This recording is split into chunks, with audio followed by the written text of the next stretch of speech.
Nigeria's COVID-19 infections hit all-time high per day as NCDC confirms 66 new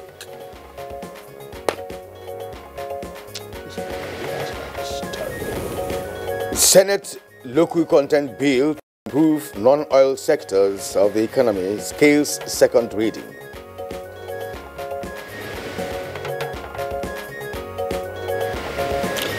House of Representatives raises concerns over illegal movement of herdsmen into Nigeria.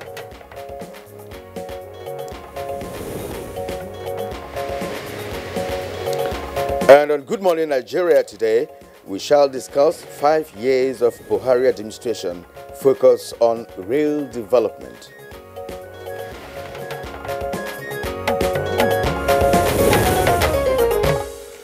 All right, the Buhari administration has been widely commended for its commitment to the completion of infrastructure projects begun by previous administrations, particularly rail projects across the country. That's right, Kingsley, and the Nigerian rail project, built by British colonialists more than a century ago, was abandoned at some point and left dilapidated for many years. And the previous attempts to resuscitate the system remained unsuccessful until the commissioning of the Abuja-Kaduna rail by President Muhammadu Buhari in July 2016.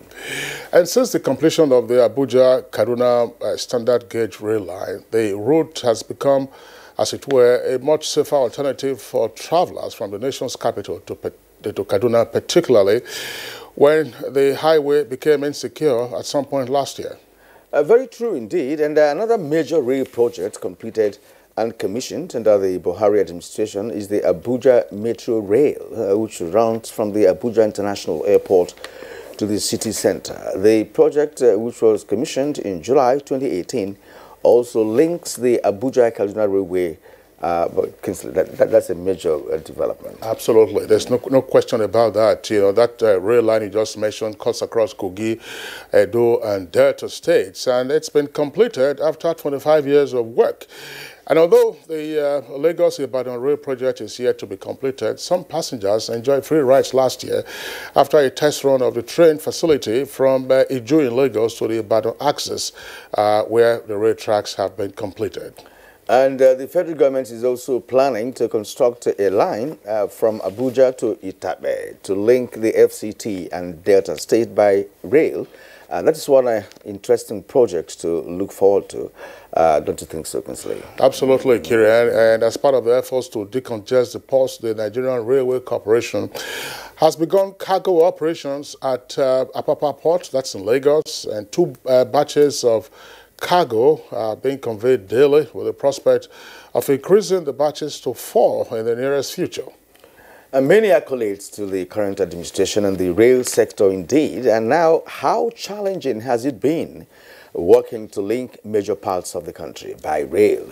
What are the crucial and critical interventions of the federal government so far in the rail sector? And how is the government planning to tackle the challenges of overcoming or overcrowding and ticket racketeering in train stations? We will, of course, go deeper into these issues and, of course, others that may develop in the course of the program. You're welcome to Good Morning Nigeria once again. This Wednesday, of course, we are on the 10th of June, right, 2020. My name is Kirian Umayo. And I'm Kingsley Osadolo, and it's always our pleasure to welcome you to the program, as always, reaching you live on the network service of the Nigerian Television Authority, and we're right here at the Abuja headquarters studios. In the course of the program, we shall bring you our regular companion segments, which include newspaper review, business, and others. In the meantime, let's now join Musbah Udan Wahab for the highlights of the morning news. Good morning, Musbah. It's a very good morning, Kingsley and Kirian. Let's take the news. In its highest number of cases recorded per day so far, the Nigeria Center for Disease Control, NCDC, has announced 663 new cases of COVID-19 in the country. The new confirmed cases released late last night raises the total number to 13,464 with 170 cases. Lagos has the highest number in the breakdown, while Ogun has 108. Others are Bauchi with 69 cases, Ebonyi 49, Edo 33, Rivers 30, with the FCT and Jigawa recording 26 cases each. Delta has 20, Anambra 17, while Gombe and Kano have 16 new cases each. Imo recorded 15 new cases, Abia 14, Borno and Oyo 11 cases each. Plateau 8 and Kebbi and Kaduna have 6 new cases each. There are 4 new cases in Ondo, Niger and Katsina recorded 2 each, while Osun, Ekiti, Kwara and Nasarawa have a case each. Lagos remains top on the COVID-19 table with 6,063, followed by Kano with 1,020 cases, closely trailed by the FCT with 1,012 COVID-19 cases.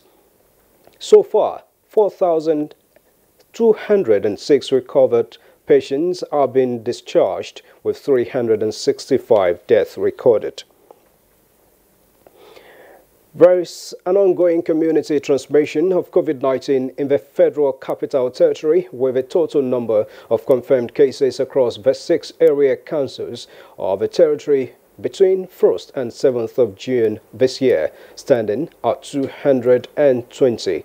With this reality, FCT Minister Mohammed Musa Bello says the area council's chairmen, traditional and religious leaders now have more than before have the task to intensify massive sensitization in their domain.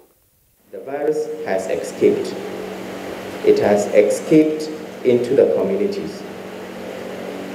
The only way we can stop this is to work very closely with you to push through the issue of education and knowledge about how to protect ourselves and our communities. The onus of spreading the information on COVID-19 at the grassroots levels falls heavily on the shoulders of the area council administration, as well as the traditional and religious institutions within the territory. Kaduna State government has lifted the dawn-to-dusk lockdown imposed on the state. Worship centers are now to open on Fridays and Sundays. Also, business activities are to reopen, subject to compliance with all the prevention protocols in all facilities. Now to the National Assembly, where the Senate is considering a bill that seeks to establish departments of local content in all ministries, departments and agencies of government. The bill, which has passed second reading, is a major step towards improving non-oil sectors of the Nigerian economy. This bill embodies the legal framework to replicate and extend these principles for development of Nigerian content embodied in Logic Act 2010 to other sectors of the economy beyond oil and gas. The development of local content in other sectors outside the oil and gas industry is a practical step that we are taking to ensure that other sectors of the economy, are developed. Those in favor that this bill be now read a second time, say aye. Those against, say nay. The ayes have it. The House of Representatives has urged the federal government to collaborate with countries in the ECOWAS sub-region to put a stop to illegal movement of herdsmen from other African countries into Nigeria due to security concerns.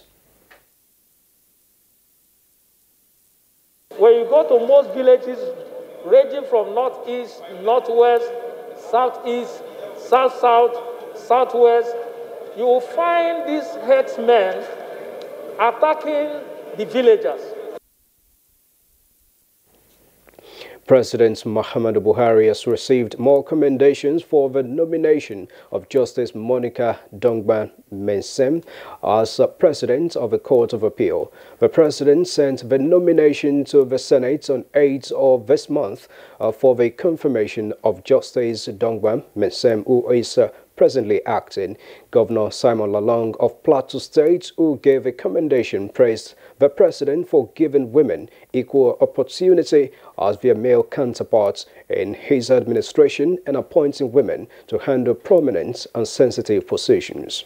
A woman who just left, and we have another woman. That is to say the women are coming up. Our prayer is that we'll continue to encourage them. Just like the CJN, she has to complement, she has to do everything to restore the image of the judiciary. Governor Abdullahi Sule has led a delegation of Nasarawa State to express appreciation to President Muhammadu Buhari for approving the federal government's takeover and funding of Farin Ruwa Dam project in the state. The delegation was in Abuja to convey the appreciation through the Water Resources Minister, Suleiman Adamu. Close to a waterfall, we have the opportunity to have all kinds of agricultural activities, whether it is rice or cassava or sugarcane, of anywhere between 15 to 30,000 hectares easily in this area because of the kind of soil that we have. And the president not only approved it at that point, he ordered the immediate release of 700 million naira for the project. On electoral matters, the Independent National Electoral Commission, INEC, has confirmed the receipt of notice and the conduct of party primaries from 15 political parties for the Edo governorship election. Out of the 15 political parties, 14 are conducting their primaries through indirect method, while only the APC is conducting its primaries through direct on the 22nd of June, while PDP, which is going for indirect method, scheduled 8 for the 19th of June. A statement by the INEC National Commissioner for Information, Festus Okoye, appeals to the political parties to conduct their primaries within the stipulated time of between 2nd and 27th June 2020. That concludes the news highlight for now. Good morning, Nigeria. On 5 years of Buhari administration, focus on rail development will continue after this break with Kingsley and Kyrian. I am Musbal and Wahab. Good morning. The main way coronavirus spread is when infected people sneeze and cough. Small droplets of fluid expelled by cough or sneezes are laced with viruses looking for new respiratory tracts to infect. When a sick person sneezes around someone who is healthy, the virus can land in the nose, mouth, or even the eyes, causing an infection. Symptoms can include fever, cough, shortness of breath. Symptoms may appear within 2 to 14 days. Seek medical advice if you develop symptoms and have been in close contact with a person known to have COVID-19, or if you live or have recently been in an area with ongoing spread of COVID-19. This message is brought to you by the Nigerian Television Authority, NTA, Africa's largest television network. In this time of despair, our country, Nigeria, needs us now more than ever. We stand a chance to save our great country, Nigeria, a chance to rise up from this pandemic stronger and better. What will be the gain if we do not learn from other countries and observe the lockdown to stop the further spread of the virus? If we loosen our guards and allow this virus dome our very existence, then what have we gained? This is the call to every Nigerian to unite as one and stop the spread of this deadly virus. Stay at home and stay safe. Remember, the virus doesn't move unless we move. This message is brought to you by the Nigerian Television Authority, NTA, Africa's largest television network. Nigerians, let us take responsibility. Stay healthy, stay safe, and curb the spread of the virus. Take responsibility. The coronavirus spreads from one person to another. Let us avoid crowd gathering of any kind for any reason. Take responsibility. Avoid traveling from one state to another during these lockdown restrictions. Obey all the rules that are put in place. Take responsibility. Stop spreading fake news and unverified reports about the coronavirus. There is no known cure for COVID-19. Take responsibility. Observe all the measures that can help stop the spread of the virus. Together, we can do this, but only if we take responsibility.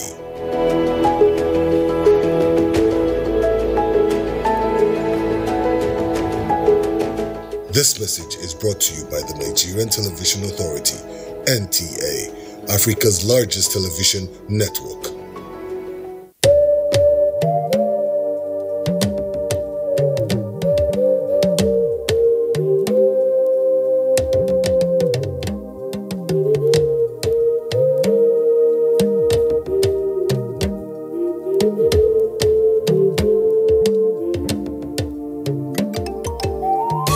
Know that our enemies have no face. They are indigents of no state. They come from no place. And if this boat capsizes, every one of us will go under.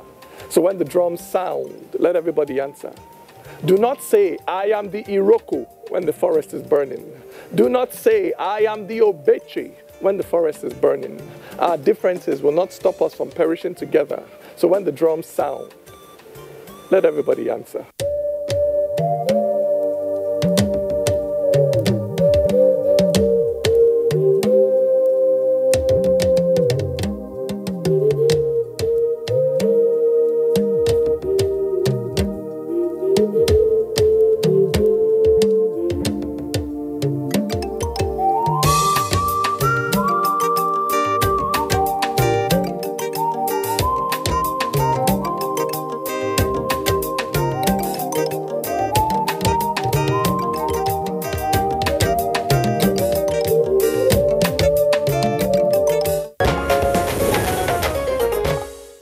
Watching Good Morning Nigeria on the network service of the Nigerian Television Authority. Now it's time for us to take some business stories, and here is Kolo Mohammed. Good to know you're there. The effect of the coronavirus pandemic on the viability of the lives and living patterns of the globe, especially regarding businesses, has taken divergent dimension of toll on different sectors. For the airlines, the Minister of State Aviation says immobility means running bills, as even when airplanes do not fly, they cost even more to maintain. The airlines have suffered so much. They're all on the ground, and you know when you keep an airplane on the ground, it will be running costs. And some of the, like suggested, some of the parts come by either usage or calendar time, whichever comes first. So we'll be needing to change some of this. We'll be needing to service the airplanes. We'll be needing even the flight crew, the cabin crew, and everybody that had to do anything on the airplane is licensed, and this license will be falling short, will be falling due, you know, at the time when we're opening. Palliatives have been pronounced and handed out in favor of major sectors. Unfortunately, auxiliary sectors seem to have not been taken into consideration. Take, for instance, the catering units at airports, the travel agencies, the consortium of ground handlers, then.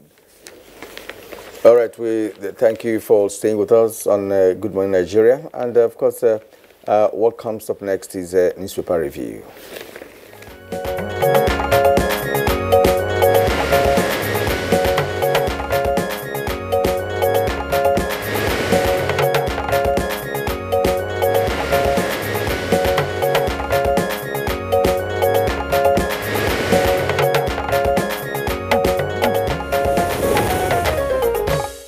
Bayo Atebe, our newspaper reviewer, is with us on the studios. Bayo, good morning and welcome. Thank you, Kinsley. Good morning. Good morning, Kyria. Yeah, Bayo, it's good to have you again today. Thank you. Good morning, Nigeria. Kyria, let's now, yes, okay, now the Nation newspaper. The Nation, above the nameplate, to have some stories there, headlines rather. Nigeria records highest COVID-19 cases. NCDC announces 663. The story is on page 5. Nemasa. Pirates working with foreign allies. That's on page 3, as UN hails agency and the Navy.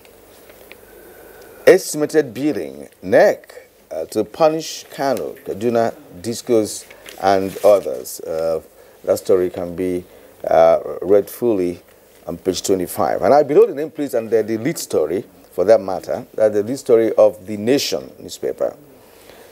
Reps back Ganduje's call to block foreign headers. With the rider, Speaker urges panel to interface with security agencies. Other stories below that, El Rufai relaxes lockdown, Jigawa gets new testing lab, Ondo has unique intervention, Oguntodas ignore face masks, Ooni gives Abia 2 fumigators, Wike declares Bonny epicenter, and more on pages 6 and 29. That's where you get these stories. Now, Lagos APC bans mandate group, Justice Forum, is on page 8.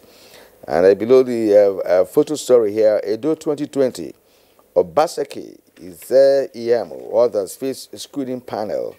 The story is on page 8. It has 2 or 3 riders. NWC's decision final, says Oshomole. Ondo 2020, APC begins sale of forms. Stakeholders oppose APC Northeast Zonal meeting. It's on page 29. Headers sack farmers. It's on page 4. Kinsley. Okay, the next paper for us is the Leadership newspaper. Leadership, below the nameplate, comes with a kicker. Anti-piracy war. UN commends Nimasa and Nigerian Navy. Says country sending strong and valuable message to the world. And below that, you have this headline, Burundi President Pierre Nkurunziza dies at 55. That's on page 2. He was undergoing treatment for coronavirus. Unfortunately, he had a heart attack.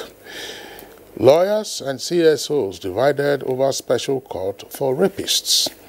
With 2 riders, first ladies to brief governors as women protest rising rape cases. Man, 35, to be arraigned over rape of own daughter. And then on the right side, it says COVID-19, federal government to prosecute supermarkets and pharmacies over price hike as EU donates 25 metric tons of medical equipment to Nigeria. Academics and lawyers to screen Obaseki and others for Edo APC governorship primary. Comes with a rider, NWC, that's the National Working Committee, will reject outcome of screening if, and that's attributed to Shomole, the national chairman of the party. And also there on the front page, it says WTO, that's World Trade Organization, accepts President Buhari's nominee for Director General, and that's Okonjo Iweala, Nigeria's former finance minister. CBN to fund 1.6 million cotton farmers in 2020 planting season. That's page 15. Mother of 13 gives birth to quadruplets in Zaria. Mother of 13 gives birth to quadruplets in Zaria. So they're now up to 17. Yes. 13 plus 4 equals to 17 from one woman. Congratulations. COVID-19. Nigeria records 663 cases, highest daily figure ever. NERC, that's Electricity Regulatory Commission, gives DISCOs 14 days to comply with capping of unmetered customers. Yes, let's start with the COVID-19. If you recall, at the beginning of the week, when we were reported 368 cases, we were lamenting that that was the highest, not knowing that that will be surpassed. So today we have 663, and that has brought our total to 13,464.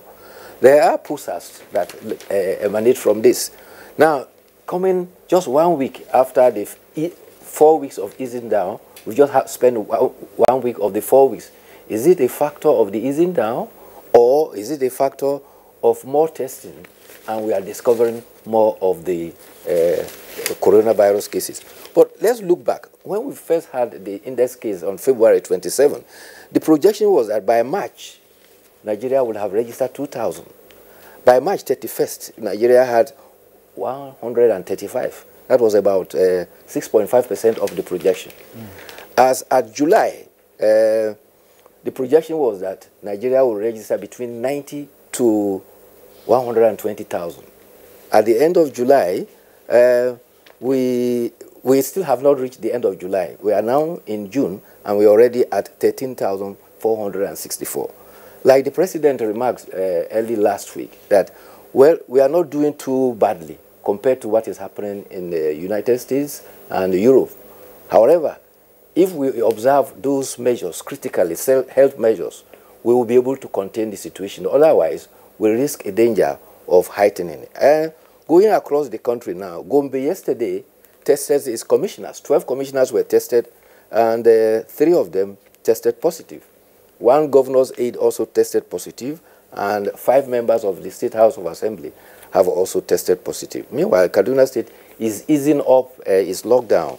They have now said that churches can open only on Sundays within the guided guidelines. Also, mosques can only open only for Friday prayers. The 5 daily prayers are, for now, prohibited until things improve. But they have also taken initiative to open up some businesses.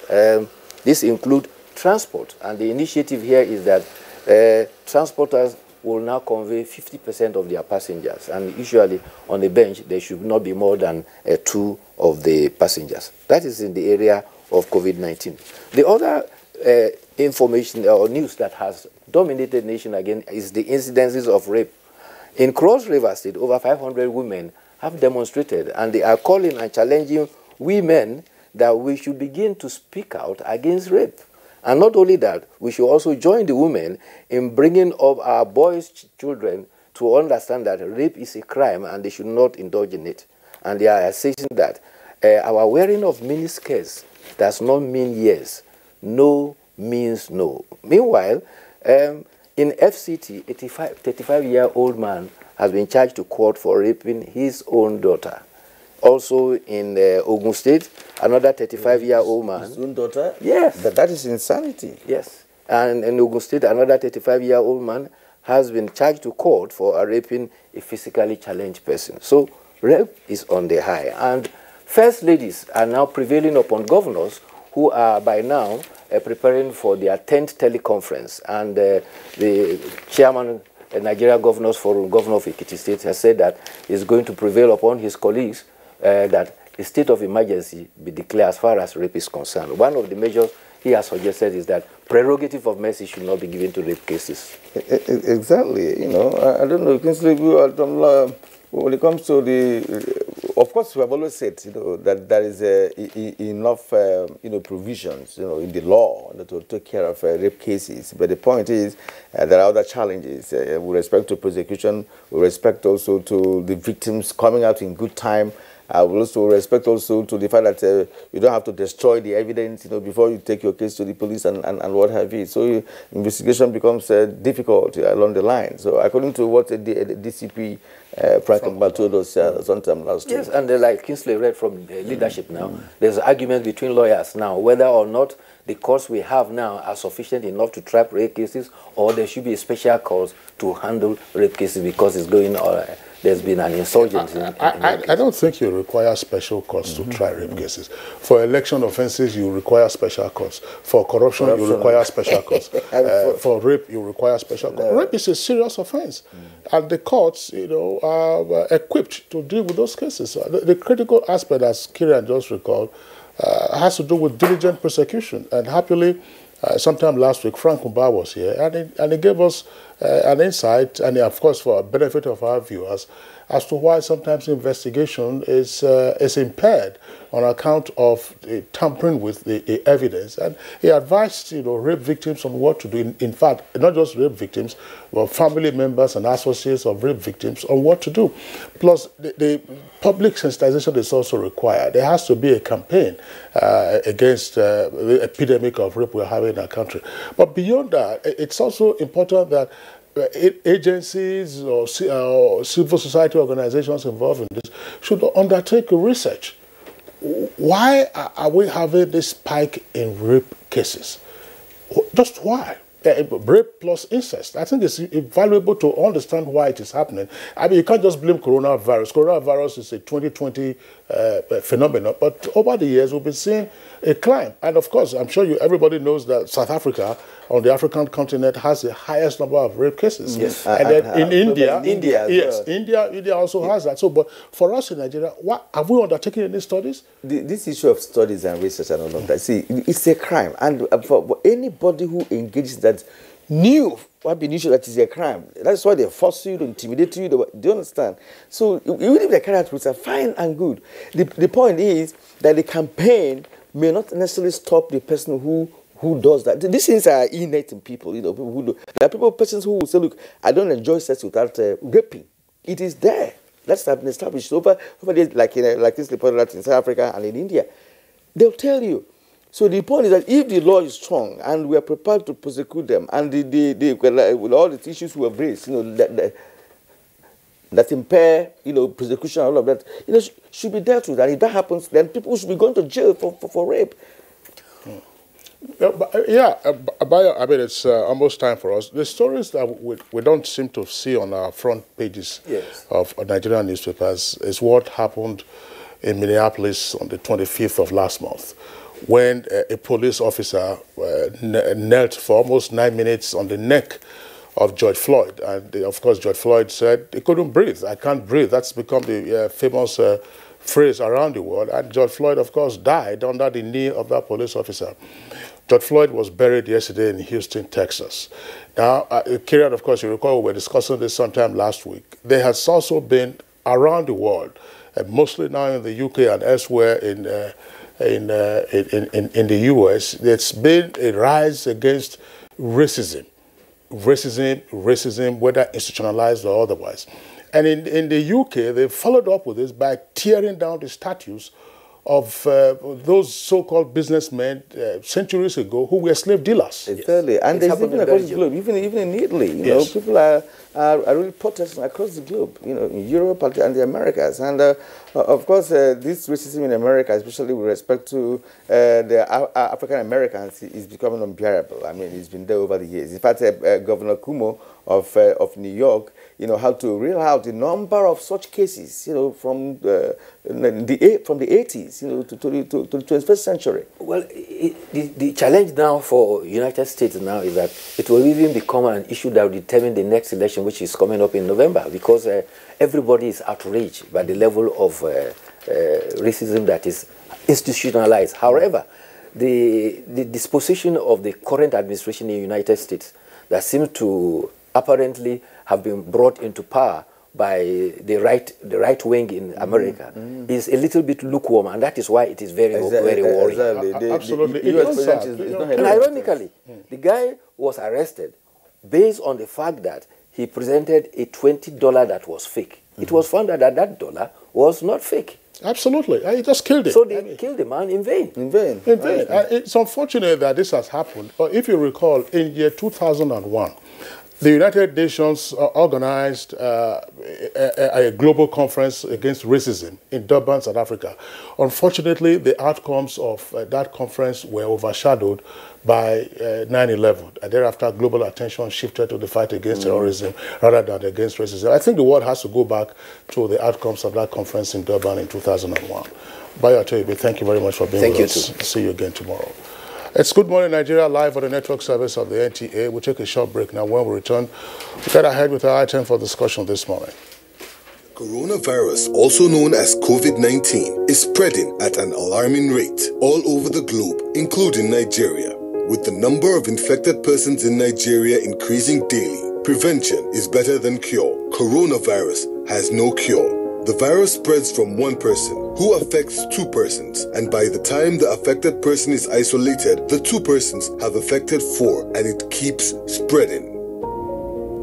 You must take preventive measures to save yourself and that of the people around you. Always wash your hands with soap and water. Put distance between yourself and others. Whenever you cough or sneeze, cover your mouth. Clean and disinfect surfaces. Stay at home if you're sick and contact the proper authorities. Together, we can cut down the spread of the coronavirus. This message is brought to you by the Nigerian Television Authority, NTA, Africa's largest TV network. Now, believe this corona, you know if you touch black man, if you like, gather the whole Niger, come together, make the cough. Nothing. Which one you want? Give me V&D. I beg, get small pieces. How much you want to give him? Give me 200. Take your change now. You don't want your change? My people, this coronavirus. Na serious matter. May una wash una hands regularly. Come use alcohol-based hand sanitizer. If you no see water, wash your hand. Make una sit down for house. You see this virus, so e no get leg. Now we dey waka kurukere. No waka around, make the virus for die. No forget, say the betterment of our people. Now for your handy day. This message is from the Akinfade Foundation in partnership with the National Orientation Agency with support from MacArthur Foundation. Coronavirus is real. Steps to avoid this pandemic. Wash your hands regularly or sanitize your hands. Keep social and physical distancing. Avoid crowded places. Stay at home unless absolutely necessary. Don't touch your eyes, nose, or mouth if your hands are not clean.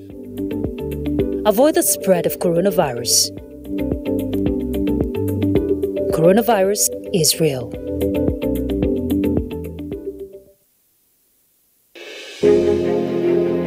There is a lot of fake news and report circulating, especially on social media, on the coronavirus. Do not believe or partake in the spread of these fake reports. If it is not on the official website or news from the Nigerian Center for Disease Control, NCDC, disregard such report. Only together can we beat this virus. Only together can we overcome this pandemic. Follow the instructions and guidelines provided to combat this virus. Most importantly, stay at home. Self-isolate, regardless of your status. The virus doesn't move unless we move. Let us work together to better Nigeria. Together, we can do this. This message is brought to you by the Nigerian Television Authority, NTA, Africa's largest television network. Well, we're glad to have you up to this moment as we bring you Wednesday's edition of Good Morning Nigeria. And our discussion this morning is on 5 years of Buhari administration and the development of the rail sector. That's actually part of the transportation sector. And Kunle Adeye has a report on the journey so far. With different rail projects abandoned in the country for decades, the task of reviving this aspect of transportation was a challenge for the administrations that made attempts. But the resilience of President Muhammadu Buhari administration has ensured that the rail sector is revived, functioning and linking major parts of the country. 3 major rail projects inherited from previous administrations have been completed and commissioned. One of these is the Abuja Metro Rail, which connects the city center to the airport and the Abuja-Kaduna rail station. The administration has also embarked on the first transnational railway project, that is to link Nigeria-Libya border town with Maradi in the Niger Republic. A 4th rail project, the Lagos-Ibadan rail project, kicked off in 2017 and is due to be completed in 2020. Some of the other rail projects include the Takpe-Warri rail line, which cuts across Kogi, Edo and Delta states. It was initially constructed in the 80s to export iron ore through the port in Warri, but it has been converted to a passenger route for movement of goods and passengers to improve the country's economy. Most train stations on that route are almost complete, and the service, which terminates at a port in Warri, has not yet been opened to the public. The track laying for the main component of the Lagos-Ibadan rail project was completed in March 2020 despite challenges, while workers are set to be putting finishing touches on the stations between Iju in Lagos and Ologweru in Ibadan. The test run was done successfully and some passengers have already enjoyed government-approved free rides on the route. The federal government has also indicated that 5,000 jobs will be created upon completion of the railway wagon assembly plant being built in Kajola, Ogun State, saying Nigeria will also, in the long RON be able to manufacture rolling stock for the country's use as well as for other African countries? So, how well has the administration fared in its attempts to link major parts of the country by rail? How challenging has it been with funding and attempts to meet deadlines? All these issues and more will be tabled before guests shortly.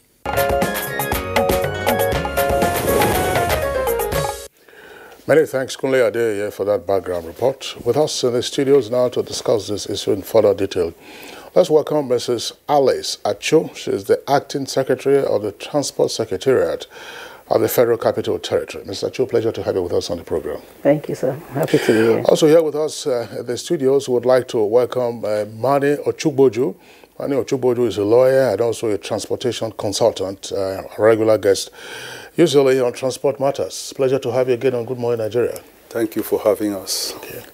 And here in Abuja is Uru Damfuloti. I hope I got that correctly. He is a regular train passenger and will share his experiences with us on the program today. Good morning and welcome.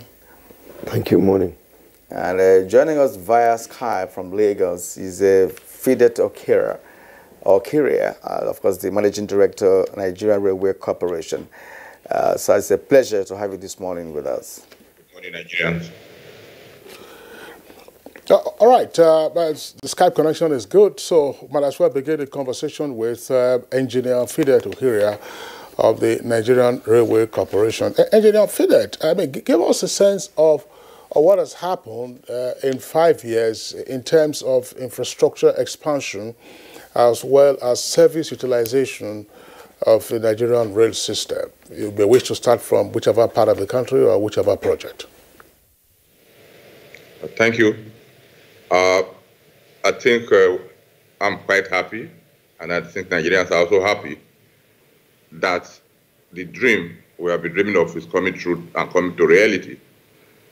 When the administration came in 5 years ago, they took Abuja Kaduna seriously.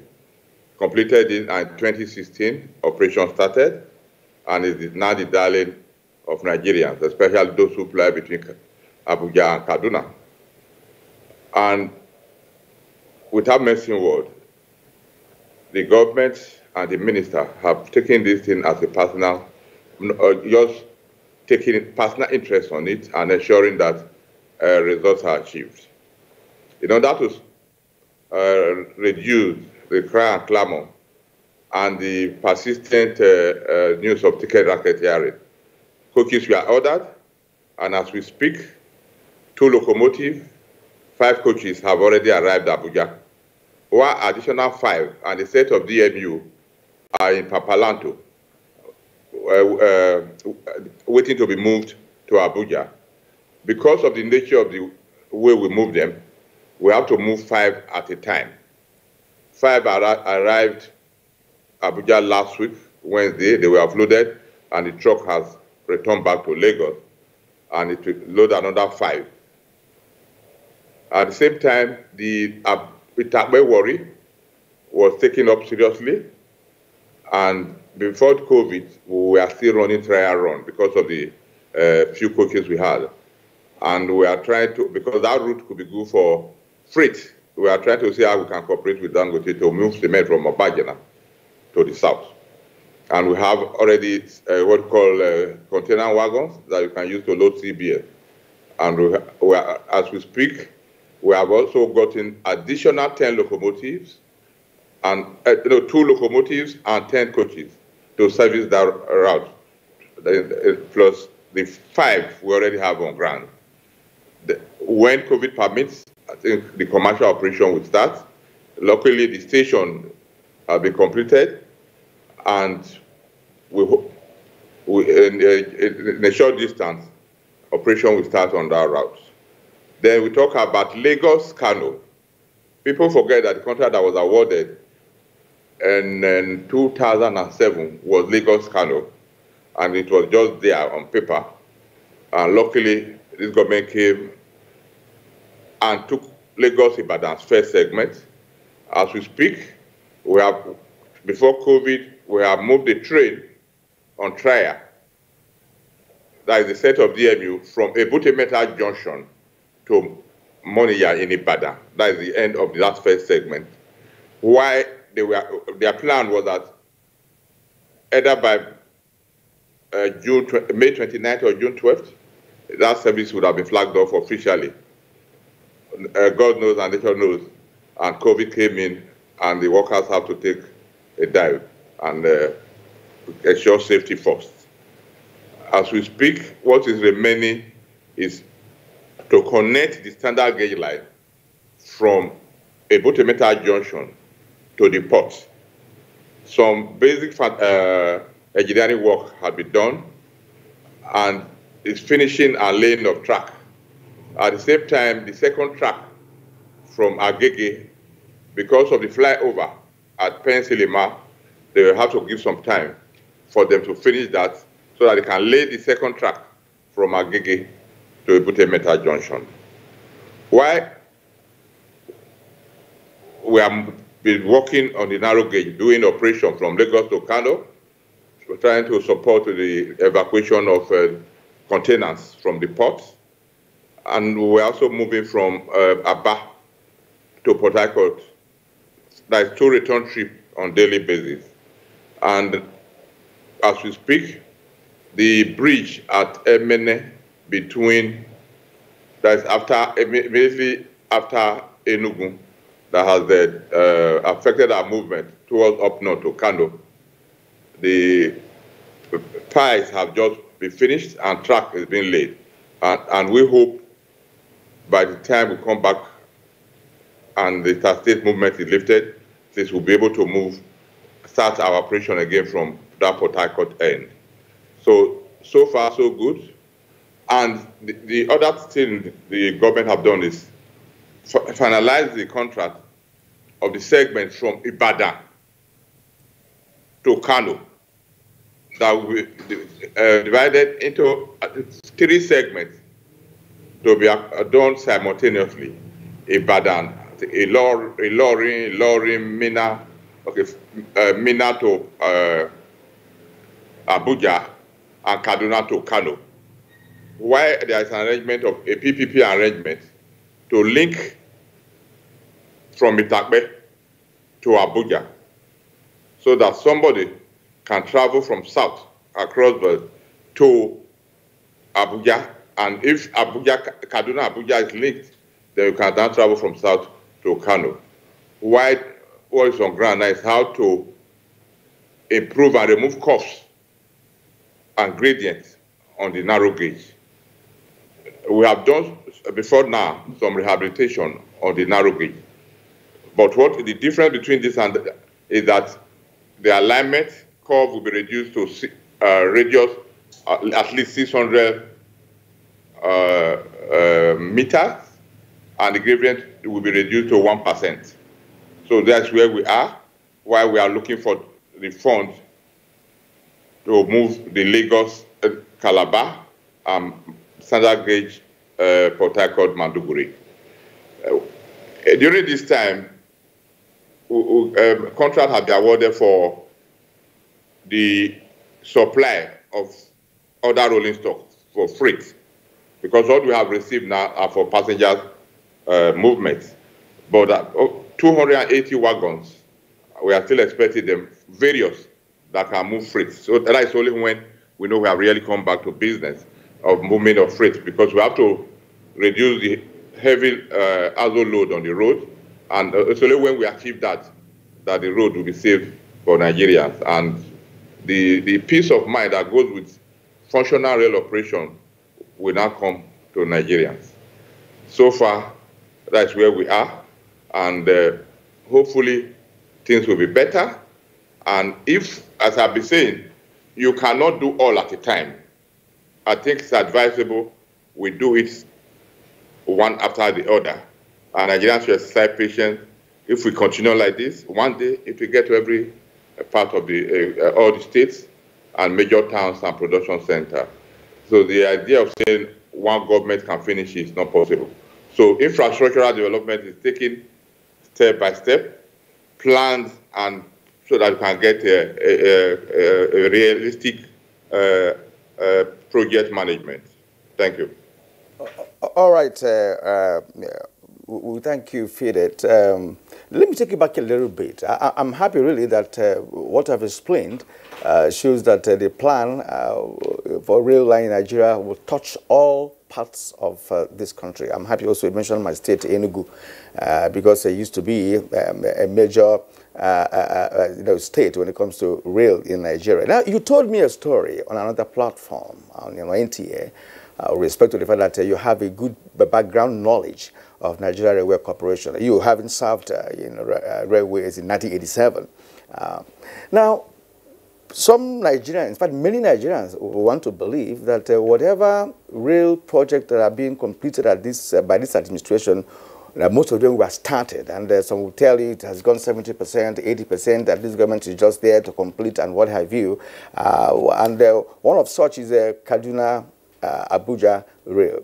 Now, give us an idea of what this administration has done in terms of the contracting, in terms of being serious in to achieve the objective of re-establishing and bringing back rail transport in Nigeria. What did it do differently from previous administrations? Because you having been working in railways in 1987, you must have, of course, met other administrations before this administration. What is different between what this administration has done and the previous ones did? I want you to clear this because I want sort of, if we're going to apportion blame or perhaps a credit, to some person or one administration or the other, let us be clear about it. So we'd like you to clear the air on that. At what point did this administration take over most of those projects that you talked about?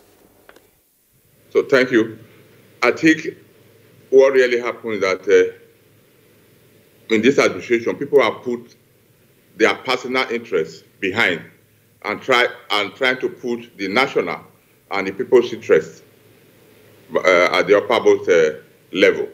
What I mean by that is that Kaduna Abuja was almost completed, and the minister was going there almost on daily basis and ensuring that those encumbrances were personally supervised and ensure that, for instance, what was disturbing that was the hospital owned by the Catholic Church. So the minister had to address it on one-on-one basis with the people and the owner of the churches, met with the Federal Capital Territory, met with government, and provided the necessary things to enable that impediment be removed. And so when you have this leader that is putting national interests above all other interests, those of us working with him have to copy and learn and try to push it forward. I think that is just the major change. You see, sometimes you advertise a contract, at the end you don't get it. Maybe people are putting their personal interest to it. So we have learned that it is what you do now. If you do it today, even when you don't benefit, your children will benefit because it's on ground. And we are at least making those sacrifices to ensure that it's on ground. For instance, if he has told us that no matter what you do, by the time you stoop low and start compromising with your contractor, either the quality or the time to deliver will go down. I think that is what drives this administration to achieve these results. The Lagos-Ibadan that we started, if not by COVID, the monitoring, the technical people were doing it every 2 weeks, and the minister was doing it at least once a month. Sometimes it comes twice a month, and ensure that when the timeline are set, you must meet it. And it was transparently driven. So those are the things, human being and the way you relate with your contractor and the way you try to, say, protect the interests of the country. And they are human beings, they will see it and see that it's clear, and there is no need to cut corner. So they will try and deliver. I think that is a major thing I've learned from this present management of the railway, of the transport ministry. And we can't do otherwise. We just have to queue in and ensure that the project is delivered. And when it's not delivered, you will be you have sleepless night because the minister will not allow you to rest. And we just have to put the national interest at that level and put individual and personal interest behind, because for the good of the majority is the good for all. And when the majority are benefiting, eventually it will reflect on you. It's a simple thing. I think that's what we have done differently, and that's what is giving us this results that we are having. And that is the listening to those at least who have the knowledge of the industry. Thank you. All right, thank you very much, Engineer Fide Tuhiria. Let's now return to the Abuja studios. Earlier, we introduced Mrs. Alisa Chu. She's Acting Secretary of the Transport Secretariat of the Federal Capital Territory. I mean, listening to Engineer Fide Tuhiria, you'd say he has itemized what, in his opinion, those factors that account now for the momentum that we are seeing in infrastructure development with regard to rail. The Abuja Light Rail is part of the Abuja Master Plan. And over the years, of course, the system had been on in terms of project execution, but the rail system as a transport means wasn't functioning. What we have seen it operate now, what went right and what is still going right and what is left to be done? Well, I think I'll agree with Mr. Ohiria that the focus and determination to bring governance to the people is what has brought, has given birth to the success story that we are now talking about. The Abuja Rail Mass Transit Project commenced in, was supposed to have started in 2009. It actually, and to be completed in 2011. But by the time this administration came in 2015, it was at about 55 or 50% completion. And the Honorable Minister of the FCT looked at it and felt that that's one of the areas in which he could achieve ready success. And I'll give kudos to him for his focus. He looked at it, looked at the benefits derivable from it, and decided that he'll go the whole haul. And within that short period, he was able to bring it to completion in 2018, and it was commissioned by the President in July. What was the magic wand? Well, the magic wand is funds. And when you have the funds, because I don't know if you're aware that that's a project that was done with a loan from the Chinese Exim Bank. What he did was that we paid our counterpart funds as at when due. And because we paid our counterpart funds, we're able to draw down from the Exim Bank. Okay, I think the point is this. The project was awarded in 2009. Yes. To be completed in 2011. Yes. By 2015, it was just 50%. All right. So, you know, because I was asking you what is the magic wand, you know, I think it's a focus, you know, and ensuring that it is delivered. All right. Thank you. Let's bring in Mani or Chibago, you know, who is a rail consultant. You've listened to Engineer O'Hara and Madam, and you've also been following events and developments, you know, in the rail sector since this administration, you know, came to power in 2015. You know, I used to hear Lagos, Ibadan rail line, you know, for over 20, what is 20? About over 30 years now, you know, I've been hearing about that rail line, and well, we are happy that Engineer O'Hara is saying that, look, that work has almost been completed in the place. So what's your own assessment of this administration with respect to rail line development in the country? Before now, I would have happily agreed with my friend Fidet and my sister Alice, very happily. Well, we are doing some good work. I say before now, meaning before COVID pandemic, which in itself is a revolutionary period in the whole world. The urgency by which we should be taking issues is no issues of health and infrastructure. It's how we take health is how we should be taking road, rail, and other transportation infrastructure. That is how we should be taking power infrastructure, water infrastructure. That is how we should be taking our educational infrastructure, which is social infrastructure, telecommunication infrastructure. Because it's now open to us now that it's now a life and death revolutionary era we are in. Why am I saying pandemic era?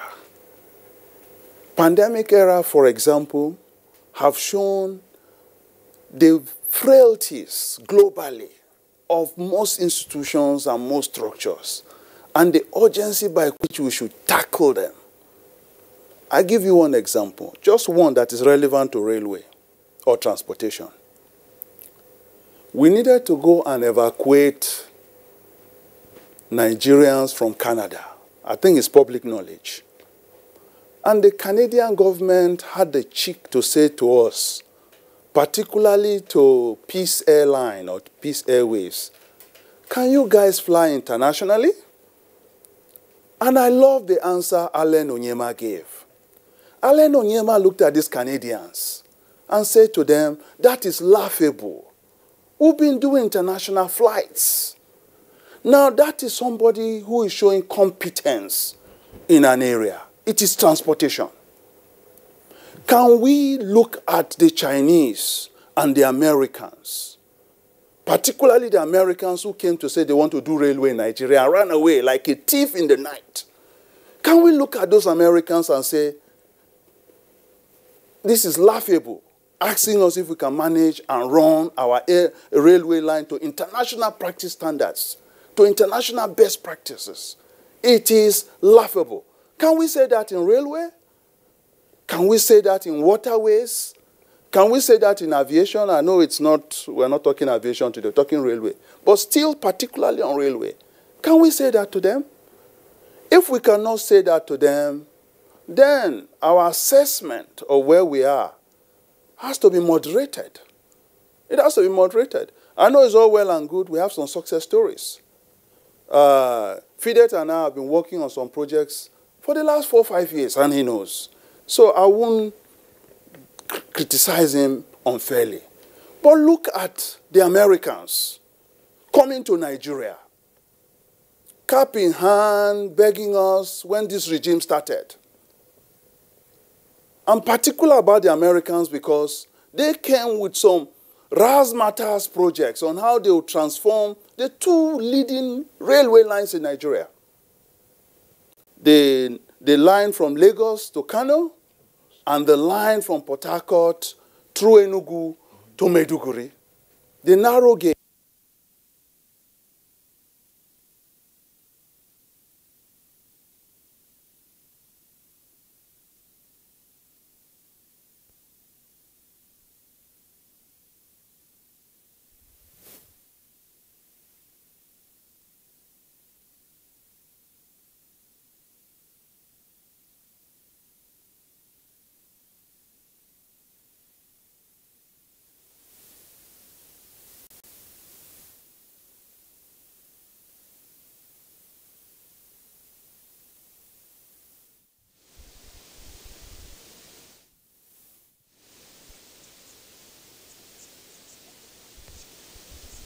I mean, there must be something that led to that. The doctor just ran away. They ran away purely because of incompetence. They ran away purely because they could not keep to their promises of transforming the railway line. They didn't run away. Madam here said, money is the magic wand. Money is on the table for them. President Buhari will not deny you money. Amechi, respect to him, the minister, will get money from anywhere for any project in Nigeria. I've been in meetings with him, and I see the relentless drive. He will bang on doors. Even if you don't want him to see the president, he will see the president and come out with an answer same day. I know that bit for the minister. So the Americans could not run the railway line.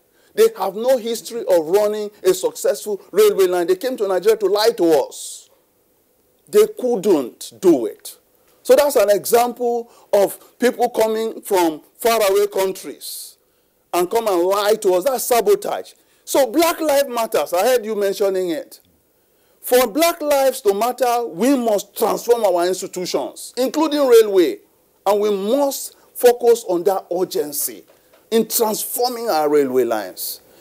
Back to the specific question, with due respect to Kyrian. The Ibadan-Lagos line, there are two lines, sir. FIDE doesn't make the distinction clearly. There's a narrow gauge, which was there from 1902-03, before any of us, exactly. So that narrow gauge that runs all the way to Kano, it's there, and it's still there, and it has its Lagos-Ibadan segment. Then there is the ambitious one that this administration started, which I do like. In fact, let me be honest, I love it. On paper, it's wonderful. Then the standard gauge. In fact, the Ibadan bit is even double lane. So you have 2 trains going this way and 2 trains coming this way. And in between, you have the old narrow gauge, allow the pass. Beautiful on paper. Excellent. But since this administration, how is the implementation? It was supposed to be an 18-month program from 2017. We were supposed to have it ready around September, October 2018. So if 2020, first quarter, they are telling us, oh, it's COVID, come on, what COVID? What COVID? Those Chinese aren't working fast enough. They are not being efficient enough, if you ask me. Yes, it's a difficult terrain, I agree. But they have the money.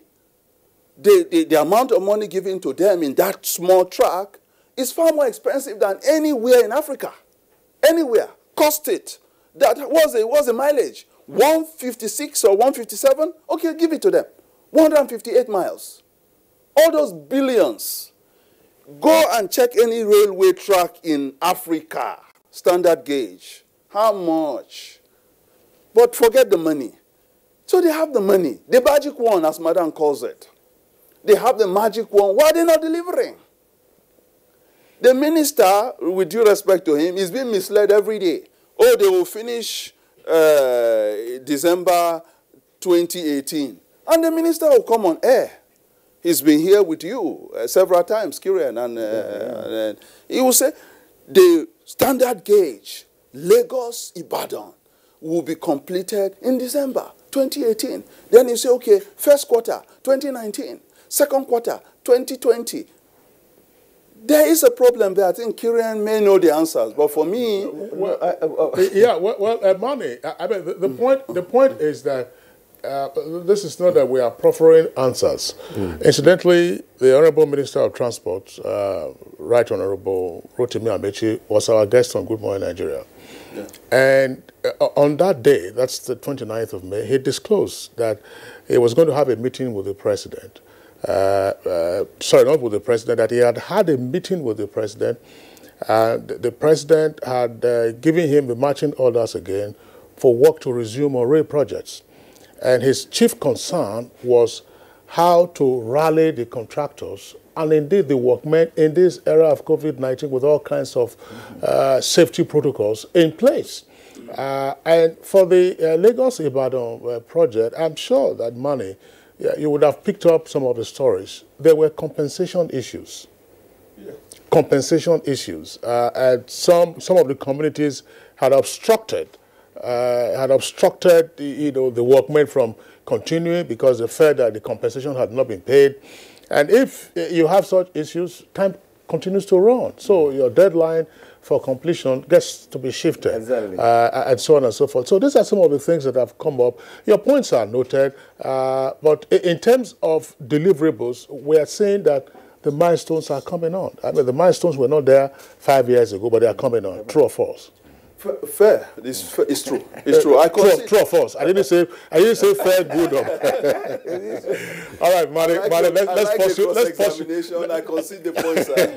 Let's pursue in the meantime, Kyrian. Yes. Okay. Let's bring in Iro Danfoloti, a regular train passenger. In fact, we need to hear from you because you are a direct beneficiary of this latest development in the rail sector. So tell us your experiences. Of course, during the opening remarks that we made in this program, we talked about ticket racketeering and perhaps other vices that may have been, inhibiting efforts of the management to have a smoother operation. Tell us your story.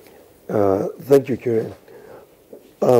I started using the train services from the very day they started the commercial aspect of it. Well, that's on the 27th of July 2016. To date, I've not traveled to Kaduna or to Abuja by road since on the 27th of July 2016. I use the train almost like 4 or 5 times in a week in the corridor. There are a lot of challenges, or there are a lot of problems that you mentioned. The ticket racketeering. The only solution, let me be very brief on the ticketing issue. The only solution to this thing is we have to go the online ticket. Because at the time when this racketeering was all over the place, this one was in this, the number of coaches were too small for the number of passengers looking to use the train services. Because I will tell you this, a lot of time,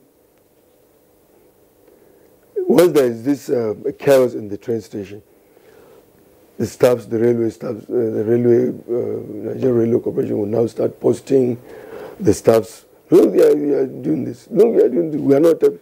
But the problem, the actual problem is the number of coaches are too small for the people, the passengers that want to use the train at a time. So we had that problem, they have that problem most of the time. It's not the people selling tickets.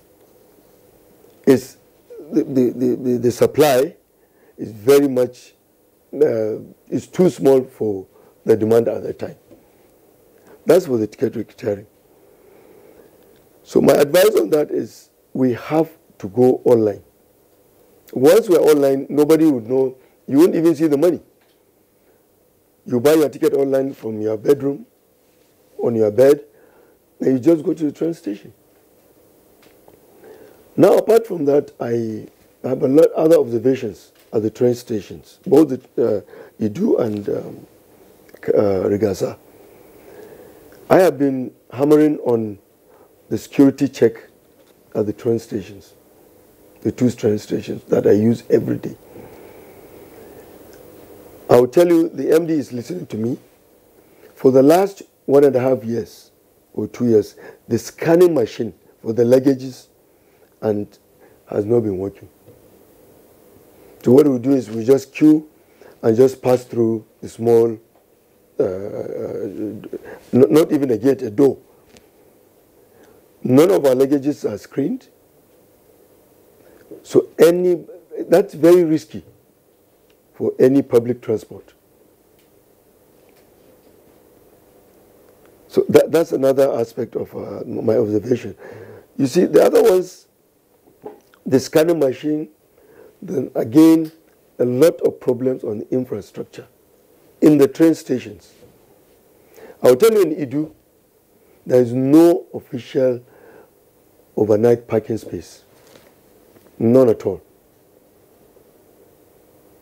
There's one in Rigasa, which is quite small, can't take more than 20 cars.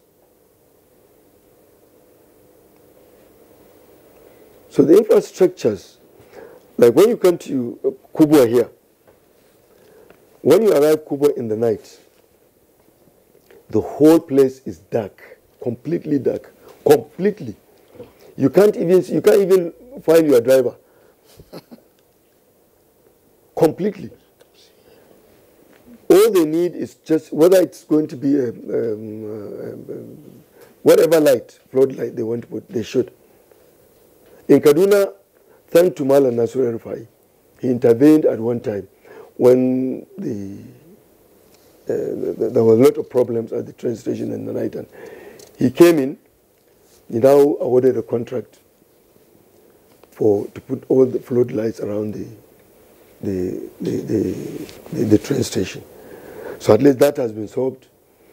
And but really, when you talk about the infrastructure, we need to do a lot. We need to do a lot on the infrastructure. Okay, Iro Donfolotu, thank you very much for the points that you have raised. Let's give Engineer Fidet Ohiria the opportunity of responding to those points, particularly with the complementary infrastructure at the stations. I mean, if the parking space is so limited, then what do you expect the meters and the greeters to do? And if there's no opportunity for overnight parking, I recall in 2016, yes, I was at the Kubwa station. Indeed, we took the train ride from Abuja to Kano, and then Abuja to Kaduna, and back to Abuja. We're dropping off at Kubwa. Everywhere, as Iro said at the time, was dark. No floodlight, no nothing. And almost 4 years later, the situation remains the same. Why is this so? Thank you. I appreciate everyone's contribution and interest in rail. And the first thing is for us to be quite clear and sincere with our talk. My friend Mooney talked about America this, America that. We work together on that project. I, as a rail technocrat, himself as a consultant. And don't mess words when I say something. This has been my life. And they won. In our first meeting, I said that what we are trying to do is not going to work. And the minister still saying it today that MD advised us that the concessionary route of a rail infrastructure, because the aim of a businessman is to see how much he is going to make. And when you talk about infrastructure, rail development, you are talking of providing service to the people, not in the volume of dollar or cent or naira, but the comfortability and the peace of mind and long life you are going to give to your citizen, which you cannot quantify in dollars, which is the average goal of a business setup and a businessman. So we'll leave that there. And as I said earlier, the greatest thing that this administration, at least, is leading to do, not with the business admin language, but the practical aspect, the true practical experience. That's why we have gotten that stage. Before now, you see people carry their laptop and torchlight and show vague knowledge about what they know. So in the actual sense, throughout the whole world, a measure about cost, you can check the cost and compare. The desert, this in America was, how much per kilometer? I think about $12 million per kilometer. So depending on what you want in your infrastructure, you don't take A for B. Even the coaches, you have to design your peculiar character of your people and put them there. The coach you ride in China cannot be the coach you ride in Nigeria, because we don't have the same size, we don't have the same weight, we don't have the same culture, where we don't have the same discipline. So you must put those things in designing your rail projects. And those things cost money. And if you, all these things, you just say Harvard, but when you ask them to justify it, they cannot do that. About the e-payments, thank God the Federal Executive Council has approved it, and with a proviso that we should clear from NIDA, being the people that control the IT environment.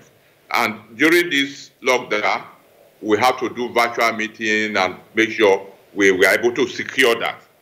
At the point we are now, we are trying to finalize the financial, because a PPP arrangement, the financial closure, and then enter the agreement, and they will start to deploy. First, that covers Kaduna and Abuja. Then, on the lighting system, rail and transportation cannot do all. So we contacted with our friend, the Minister of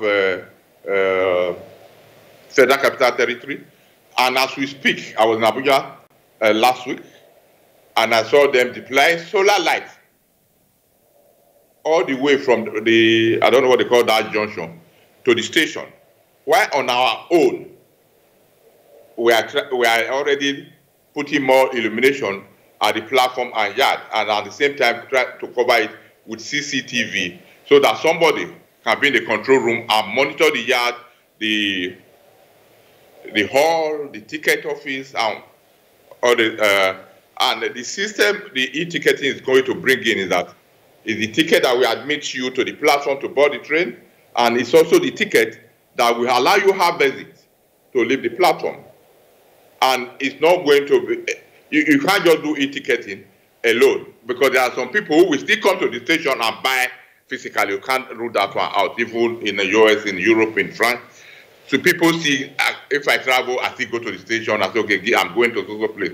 Because you have to even plan your journey to know, and you have to sit down with them to plan your journey and know which train you are taking. There could be some percentage of people who will still come to the station and buy tickets.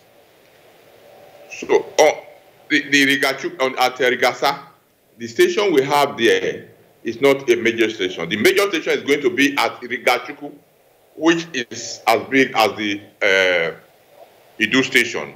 Because when we take Idu, from presently Rigasa to Kano, so the station, the main station in Kaduna will be at Rigachuku, and it will reduce this pressure we are having. And with the introduction of the e-ticketing, and with the discipline that has been brought in by COVID, at least people will learn how to behave. Because if we come back now, we must try to maintain, I don't know, they say social distance, I would say physical distance, so that that discipline will be brought in. And when we start, we are not going to start full capacity. Maybe we start, we have said the protocol should be 60% and no more standing. And luckily for us, we are deploying additional, 18 coaches and 4 locomotives. We are going to improve from the present timing to an hourly train, from 8 return trips to 14 return trips on Kaduna Abuja. So that's our target. And as I said earlier, 5 of those 18 coaches and 2 locomotives are already in our workshop at Idu, while the others are already on their way, because they are carried with specialized vehicle, the one they call extended trailer, and there are not many in Nigeria. So we are moving them in batches. And I will say, thank to government that are listening, thank to God it's happening in our time, and thank to God that people will enjoy the benefit of what we are trying to put in place. I don't want to say, praise myself. I know I stretch myself day and night to ensure that things are working well.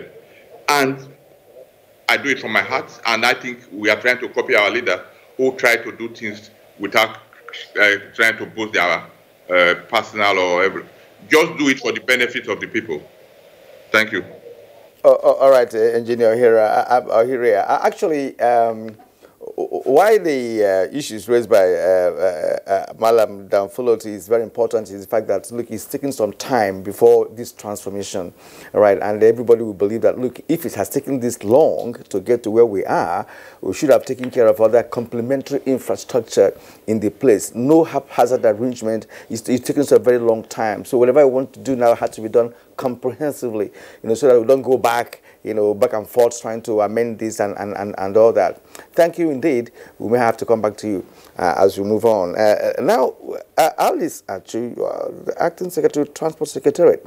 See, let me understand what the master plan is in Abuja, in our FCT, with respect to rail construction. I understand that well, the one that you mentioned earlier on is working at the moment. But I see some construction works going on in parts of FCT. And I said, some persons will tell me, look, this one is meant for rail. This area is meant for rail. But you look at that place, it's bare. Nothing is going on there. So the Abuja Rail Master Plan, is it in focus? I mean, is this administration really attempting to do something about that? Well, as we all know, Abuja is a planned city, and provision has been made. I think the total length of railway lines we're supposed to have is about 292 kilometers. And we've just done 45.245 or thereabout. Now, in the master plan, provision was made for 6 lots. The lot that has been constructed presently is lot 1A and 3. The most viable of these lots is the one that is going to the Nyanya Karo, that's lot 2. But because it was going to be capital intensive, very capital intensive, because there's supposed to be some tunneling, you know, and things like that, for it to get to that. That's why the management of the FCT decided to start with the present one that has been achieved. So it's a matter of funds. We had taken, we had made a request to the National Assembly for the borrowing plan, which was set down. One of our lots was supposed to be in that borrowing plan. So if we have the money, definitely the plan is already on ground. Is there no plan for investors to be brought in? Because, of course, if that project is completed in this country, there are plans. Mr. Mani just told you that people make promises, they come here, they tell you fantastic stories, they go. I can't tell you the number of times I've had to listen to prospective investors. But the truth in it is everybody wants to see what he or she can get from government. Nobody really wants, because by the time you start discussing with them, you find out that the plan is not for them to bring in money, but to see what they can do. You'll be hearing PPP. The PPP is skewed towards the government. And you and I know that the money is not there. Well, I would like you to explain further the question that Kirian posed in terms of the nature of the Abuja master rail system. Which one is working now? Happily, you mentioned Inyanya, which is of course going to be, we see the population explosion on that axis. We also see the traffic pressure on that axis. Is Kubwa part of it? Which other locations are on the plan? Which one is working now, and where else do you have the plans? And then what are the indications that, okay, fine, after the operation of this new plan, after the operation of this one that is working, our next target will be XYZ? Okay. Presently, we have 12 stations built, running between the airport, Gwagwa, Basanjiwa, Idu, Wupa. The stations are already on ground, they are built. The tracks are laid. That's what constitutes the 45 plus kilometers that are built. And we are fully operational. What has kept the lines fallow till now is the fact that we don't have the trains on ground. You don't have the complete complement of trains. We're supposed to have 12 sets. But as we speak, thankfully, the first 2 sets are in Lagos. Right now? Oh, yes. We're expecting them at the end of June. By the time those trains are here, we'll expand our activities up to Kubwa. Through day, you know, and all of these areas along that axis, right up to the airport. You know, after the commissioning, the Honorable Minister didn't want the lines to be fallow, you know, vandalizations, you know, and so on. So the few, one coach, one DMU and 2 or 3 coaches that were used to test, for test driving, that's what we started using to ply the airports, Idu, and metro line. You know, Mrs. Achu, you know, Kirian, I mean, I'm not a transport economist. So I will leave that aspect for you to explain, assuming, you know, you've been advised in this regard. The axis you just mentioned, maybe Kubwa, Dede, Airport, from just my observation, that would appear to me not to be where you have the most volume of passengers. If anything, on a daily basis, what you observe is that the traffic moves towards the central business district. from the various suburbs, from the various satellite towns. It is not necessarily to the airport. I mean, if you were to go to a major city like Lagos, for instance, you would see where the traffic is headed every morning, and where the traffic is coming out from is the island, and then, of course, plus Island, of course, incorporating Lagos Island, Victoria Island, Lekki, and Ikoyi, and so on. The issue is that, as she said, they have just completed 45 point something, kilometers. That's against 292. So it's just been scratched. From all indications, it's just been scratched. The essence of this is to have rail run like cabs, if you like, within the city, so that people can be connected within the city. That's what I saw in Europe, right? Just like you see taxi moving, you see rails go at the same time, simultaneously, and all that. So it's not for you. Abuja FCT didn't start today, right? We're even happy that this administration has gotten it up to this level that it is at the moment. And so we are going to take a short break. The discussion is on rail system in Nigeria and 5 years of Buhari administration. We'll take a short break. When we get back, the conversation continues. Nigerians, coronavirus is dangerous. It can kill. When you see this sign, high fever, cough, shortness of breath, drowsiness, pneumonia, don't panic, don't hide, don't embark in self-medication. Promptly visit the nearest medical facility. Report all cases to the nearest hospital. Prevention is key. Avoid contact with infected persons. Avoid crowded areas as much as possible. Wash your hands regularly. Use hand sanitizers. Your life is precious. Stay alive. Live long, live right. This message is sponsored by the Federal Ministry of Information and Culture and the Nigerian Film Corporation. Nigerian Film Corporation, powering possibility.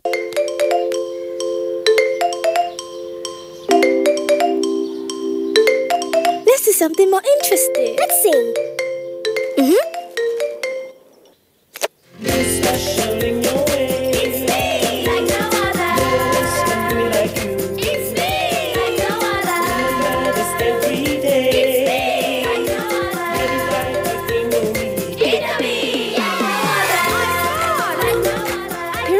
Amazing moms who nurture the uniqueness in our kids while keeping them healthy and safe. So kids, stay indoors, wash your hands, and enjoy your favorite delicious Indomie noodles. Indomie noodles, tasty nutrition, good for you. As a strong immune system increases the chances of victims surviving COVID-19. A corruption-free society creates opportunities for citizens to thrive and prosper. Build your immunity. Stop corruption now. Report all acts of corruption to ICPC on this toll-free number 0800 22 55 4272. This message is brought to you by ICPC and NTA. We have observed the lockdown. We have practiced the measures in order to curb the spread of the virus, but we can do better. The coronavirus spread is increasing daily, and only together can we cut down the numbers and defeat the spread of the virus. Remember, COVID-19 is not a death sentence, and a recovered patient cannot spread the disease. Do not stigmatize. Do not hesitate to report any case, or if you have come in contact with anybody that has been infected with COVID-19. If you have cough and fever, please stay at home and call your state hotline. Find state numbers at www.covid19.ncdc.gov.ng. Remember, it is for your own good and for the good of every Nigerian. Let us do better and defeat the virus. Together, we can do this. This message is brought to you by the Nigerian Television Authority, NTA, Africa's largest television network. You're watching Good Morning Nigeria live on the network service of the Nigerian Television Authority. We still have our guests with us in the studios, and we're discussing 5 years of Buhari administration and the milestones in rail transport development and utilization. Let's bring in again Mane Ochugboju. Mane, well, on the one hand, we are seeing the growth in infrastructure, and there is no expectation that everything will be done in one day, everything will be done in one term, or even in 2 terms. But it's the accretion is what we are seeing. We are seeing, as I said, infrastructure. are we also seeing a simultaneous development of the soft aspect of this, so that on the one hand, we don't run into our usual maintenance challenges? In Nigeria, it's very easy for us to build new things. Go back after a few years, you don't see anything again. So what, in your opinion, are we seeing in terms of the softer aspects of this to be sure that, yes, as these things are being laid, as they are being run, maintenance will go on? Soft aspects will also relate to, in those days, you used to have what they call rail police. I'm sure nobody knows about rail police these days. So what are we doing in terms of security? You know, what are we doing in terms of security? What are we also doing in terms of personnel? The Nigerian Railway Corporation had, Engineer Okiria will of course confirm this, one, the richest real estate in the entire country. And it was also the largest employer of labor other than in the formal sector other than agriculture. So are we seeing a movement towards this respect in a formalized manner, so that it's not just that we are building rail, we are building rail, we are building rail. If you don't have the soft aspect, the hard aspect you are building is likely not to be sustainable. What are your thoughts? Yeah, Kingsley, thanks for asking this question. You will notice in the previous, my previous response, I was very upset and very angry. You had to cross-examine me. Yes, on those hard infrastructure, the inefficiencies and the rot, the corruption of past, when you think of it, and as Madam Alice corroborated, investors coming to mislead us and not to do what they promised to do, it all makes one very upset if you look at the facts. And you will notice my friend Fidet did not contradict some of those criticisms. You'll notice that. He just morally overdid. Now, on the soft infrastructure, which you said, that gives me some joy. It gives me some joy because Nigerians, when we say Nigerians are 200 million, it also means 200 million of potential engineers, potential doctors, potential journalists that will turn out to be like Kingsley and Kirian, potential lawyers, potential doctors, potential administrators like Madam Ali. We are now grooming a handful. I use the word handful because the scope is not widened yet. Handful of rail engineers. The last time we had Engineering Day here, we celebrated it here in your studio. You saw Chidi was effusive about praises for engineers. We have engineers, greatly talented men. We have workshops. We have institute, Nigerian Institute of Transport Technology. They are training leaders. They are training managers. We have Marine Academy. We have the Transport University that is now at Daura. It's a concept that I recall the minister has always driven. In meetings and in project case examination, the first thing the man will ask them, are you going to train our engineers? You put it to them bluntly. What are you going to do? And then when they say, okay, we'll build university, we'll go and train your people, there are Nigerians training in China today. Oh yes, in large numbers to manage rail. And that's encouraging. We have other courses that they are going through. Even FIDET, with due respect to him, the Nigerian Railway Corporation itself, they are retraining. They are preparing for this century, though slowly as it were, but they are getting there. And that is encouraging. So that's some credit there. When the university picks up properly and begin to train properly, and the Nigerians training in China and other places are beginning to get involved in rail operation, in the technical management of railway, it will improve. But then there are other Nigerians that are being neglected. We have Nigerians in England, for example. In England, we are very familiar with, look at the railway lines in England, including the underground. At every strata, there are Nigerians. The Nigerians you see are the cleaners. No, there are Nigerians driving the railway line. I had friends, even when I was in Merino, we have friends who left Nigeria to go and drive rail in London. Even a female friend of mine drives a railway line in London. No disrespect to the women. That's to tell you how competent Nigerian engineers, drivers, rail operators are.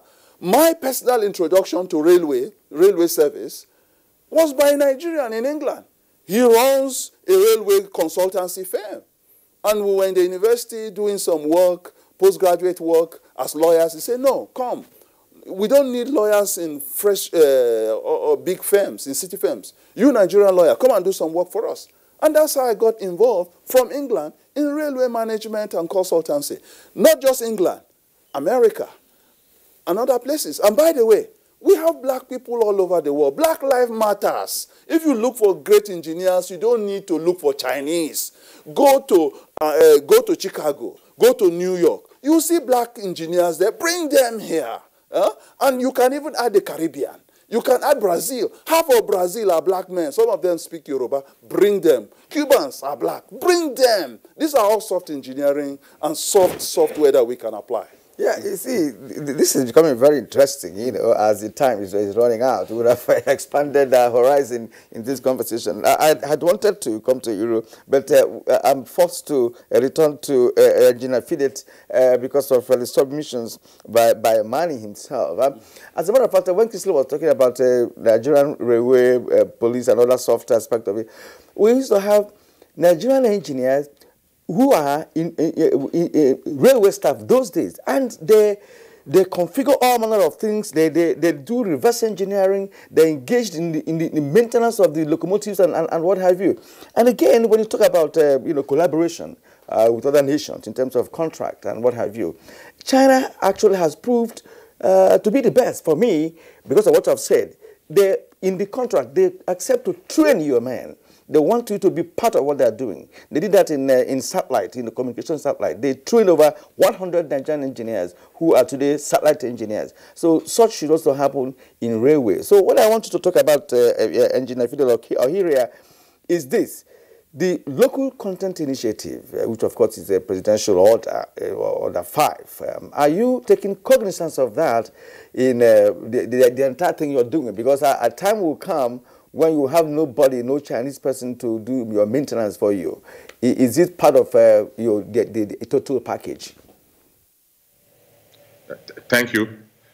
And as Moni said, I will start by the idea of getting people trained in China. And the people being trained in China are people who range from minimum 18, maximum 20, just left secondary school, and they are to be trained in transportation technology. And so far, you have about 150 Nigerians who are in the various university at technical school, technology colleges in China. And it was due to transparent and interest of Nigerians that those kids are there. What do I mean by that? The cost of doing that is not in the project. But the minister have to ensure that he talked to them and bluntly and told them, before now, you give people something, you give people this, I don't want anything from you. The money you would have given to me, take it and go and train people, go and train our children so that we will have peace and let the rail project move. That's why we are having that. That's how the same way we are getting the assembly plant, and at the same time the university. It's not in any of the bids. So after sitting down discussing with the contractor, and we ask them at least do corporate social responsibility, and that's how we have gotten there. That's in a nutshell, trying to localize the technology in Nigeria. It's only in rail industry that you have Nigerians. You see, when I joined Railway in 1987 as a graduate from Unilag, I did not just start work. I was trained for 2 years on various aspects of the rail industry. And that is how today, those people we employed last time have not even been deployed. They are still undergoing training. And fortunately for us, in the contract, in constructing the rail, we have that service level agreement built into it that the Chinese will provide technical advice for us in 5 years on maintenance. And that's what we are doing in Kaduna, Abuja. And the operation, the movement of the train is being done by Nigeria, no Chinese involvement. But if we have a breakdown because of the equipment and because of the quick turnaround we need, we require the Chinese to work with our men to do that. But as regards to train movement, the programming is fully done by railwaymen and Nigerians. Madam can testify that when they started the trial run on the light rail, based on the arrangement we have to send some of our staff up to a deputy director to go there and ensure we don't have problem. Because if it happens, nobody will know it's Federal Capital Territory. It is rail they will call Nigerian Railway Corporation. And luckily enough, the minister has been relating with us at a very good time, and we are trying to ensure it is one Nigeria. We don't want to say, oh, you don't have power to do this, but how to make it work. That is our idea in the rail, and we are cooperating with them and ensuring that that service is provided. Now that they have gotten more coaches in Abuja, as our own arrived, their own also arrived, you will see the operation getting better and getting better. And it's being done 100% by Nigerians. But you have the Chinese, because they have to provide meet up with the service level agreement, we have to keep them to imbibe and the technology, the Chinese technology, to our staff and Nigerians. And all right, thank you, Engineer Akira. We'll have to pause you there for a while because, of course, we're running against time at the moment. You wrote down full. You've listened to the other guests, right? And of course, yours is that you want a smoother operation of the rail system. Now you've been speaking about Abuja Kaduna rail. Have you ever used any other corridor? Have you traveled by rail in any other part of the country? If not, what you've heard so far from Engineer Okira, is it enough to convince you that all those challenges you talked about can be, tackled? Yeah. First of all, I've been expecting the MD to respond on my first request of make sure that the scanning machines are repaired. They've been down for 2 years. He has not responded to that. I'm waiting for him to say, look, we are aware of these scanning machines. We are working on them. We are waiting for some spare parts. I mean, that's the first thing I wanted to hear from him. Okay. Now, secondly, I don't know who awarded the contract for the perimeter fence. That's the two fences on the left and on the right of the on the corridor. I'll tell you this: I travel across Zaria, Kaduna, Abuja every week, more than 3-4 times. Yes. So, first of all, that contract has not been completed, has been stopped for a very long time. To be precise, the quality of the job done there is very, very poor. To even a layman. You see them today putting a tipper of a sand, you will see them another 3 months. So I don't know if the Honourable Minister is listening to us, he should check who the contractors and make sure things have come back on, because several times I have been a living witness on the train. The train will hit animals like 10, 20 at a time because of lack of the perimeter fence. Yeah. The point you just made now, and yes. Kirian, I don't know whether you and I were on set, there's been an explanation for that. I mean, it doesn't put away the fact that there's no perimeter fence. That the perimeter fence contract ought to have been awarded along with the construction of the tracks, but that now this is coming as an afterthought, as it were, because it is relevant and it is important that is done. But you are complaining from what you have seen about the quality of work that is being done in the meantime. We're going to return to Engineer Fidet Ohiria very quickly. Engineer Fidet, well, you have a lot on your plate to chew. Just responding to these issues very quickly that Iro has raised. But I have two other questions for you. I hope they're not too many. One, you in terms of maintenance and spares, you have your fabrication yard. Whom are you relying on, again, in order to achieve the objective of local content? Ajaokuta would have been fantastic. I don't know what linkages you have with the workshop in Ajaokuta, because the workshop, is said to be okay.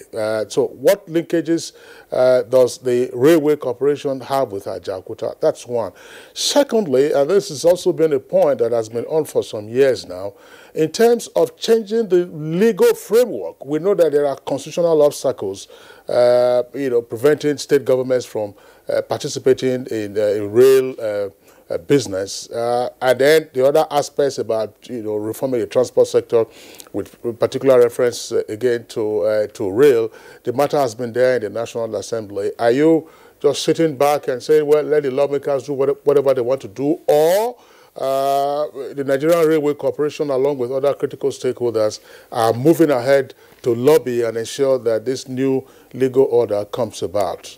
A number of questions that you have, very, very quickly. Linkages between Railway Corporation and Ajaokuta to achieve higher local content, plus a revised legal regime for the operation of a rail system in Nigeria. Okay, thank you. When we talk about the local content and referring to this production of spare parts, we require the basic thing, which mostly iron or plastic or a combination of metals. So we, luckily, the Itakbe, Abuja, Kaduna, and Ajaokuta, which is a major the steel factory, and the Alaja steel are components of that rail corridor.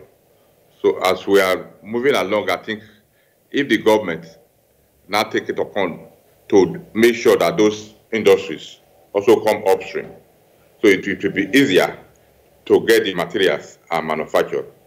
But as I said earlier, to go into parts manufacturing is not so the businessman, he looks at it as not a very fast and quick win issue, because you have to get the plants, you have to get this, and you have to invest. But we know the present mentality of a Nigerian businessman today is invest today, get the profit yesterday. And it had to be deliberately done by either government providing the incentive for the people who will go into the parts and manufacturing the parts for not only for rail, but even for oil industry. So let's say we are on the right path, but at least try to have an assembly plant at Papalanto. At least when you have an assembly plant and you start producing the parts that you assemble within that place, you see some little bolt and nut and all these companies coming up. Like last time we wanted the parts, we contacted the foundation engineering, and we are trying to encourage them to say, okay, you take this, and see if you can do sample for us, and we'll patronize you. And they asked us to give commitment. I will say, we'll give their commitment. So it is not here or neither there or there. About the law, it is good we talk about the law and review it.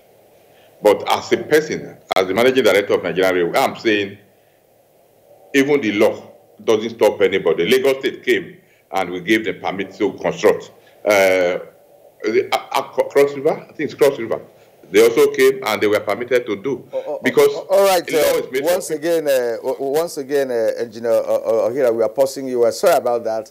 We're just trying to manage time and also get more information from you. We have been on you for a while, and I'm sure you have really delivered in terms of your explanations. What have made, a point I've made so clearly now is the fact that, look, if any state government wants to embark on rail line business, you can do that. There's no constitutional, whatever it is, that cannot be taken care of.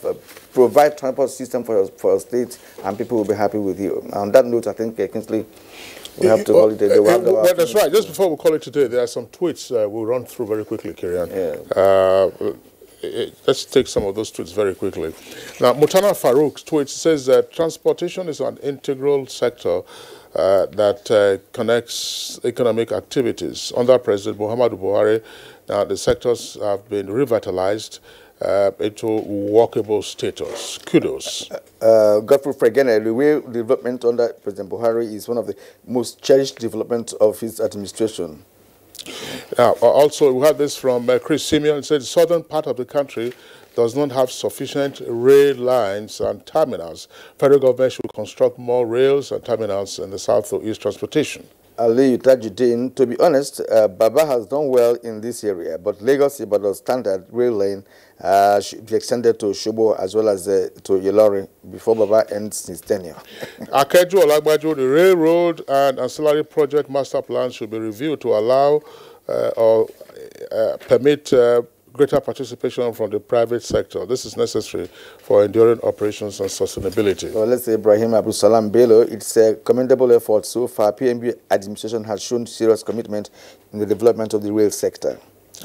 Now, Dele Jack Solomon says 3 major rail projects inherited from previous administrations have been completed under the Buhari-led government. The government should also intensify efforts to complete others. Let's also thank PSC Sam, Bietan SM, Cecilia Koroma, Ibu Godwin, and Jibrin Zago, Idris Yunusa. We don't have time to take your tweet set for today. All right. It's on that note we'd like to appreciate all our guests who have been with us in the studios. First, thanks to Mrs. Alice Achu. She's the Acting Secretary of the Transport Secretariat of Federal Capital Territory. Thank you very much for being with us on Good Morning Nigeria today. Thank you for having me. We also like to appreciate Iro Danfoloti, who is a regular trained user on the Abuja-Kaduna corridor. Thank you very much for your observations. My pleasure. We also like to thank Mane Ochubojo, a rail consultant and lawyer. Thanks a lot for your insight. And from Lagos, we're joined via Skype by engineer Fidet Ohiria. Ohiria, of course, is Managing Director of Nigerian Railway Corporation. Thank you very much, Engineer Fidet, for your contributions. We always appreciate your insights on rail development in the country. Okay, so that does it for us today on Good Morning Nigeria. As always, we appreciate your being with us. The program returns tomorrow, same time, 7 o'clock in the morning. Until then, and in line with the season, stay safe and be well. I'm Kingsley Osadolo. And I'm Kirian Umayo. Have a great day.